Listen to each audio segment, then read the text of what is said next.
La réception des plateformes flottantes.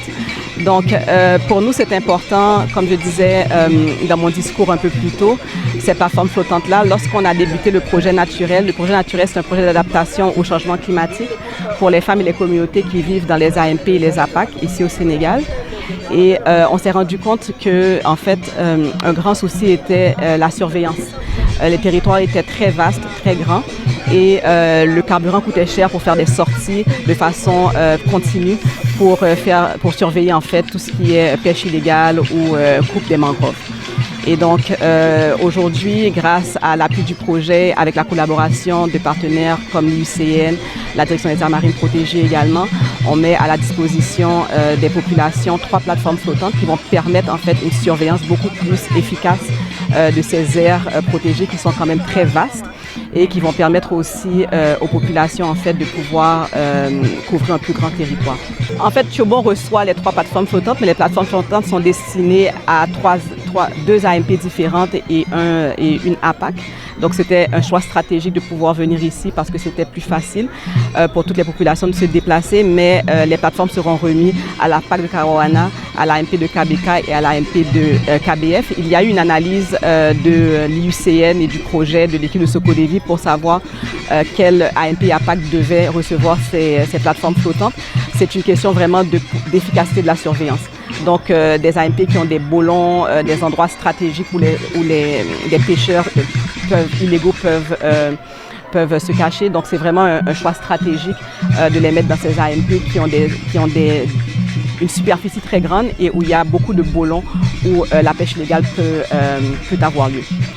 Voilà, aujourd'hui vraiment c'est un événement très heureux qui matérialise un tout petit peu l'inauguration des 3 plateformes de surveillance que le projet naturel a bien voulu doter aux aires marines protégées de KBK et de KBF, ainsi que l'APAC de Kawawana. Je crois que c'est un événement inédit. Dans le cadre de la politique de surveillance de la direction des aires marines communautaires protégées, la surveillance constitue notre cœur de métier. Et si on a des partenaires tels que le projet naturel qui s'activent dans des activités de surveillance, aider les communautés vraiment à surveiller leur aire marine protégée, on ne peut qu'applaudir et remercier vivement ce projet-là. Et souhaiter que de telles initiatives puissent se développer dans d'autres aires marines. Parce que nos aires protégées souffraient du manque de surveillance, souffraient de la pression de la communauté sur la ressource.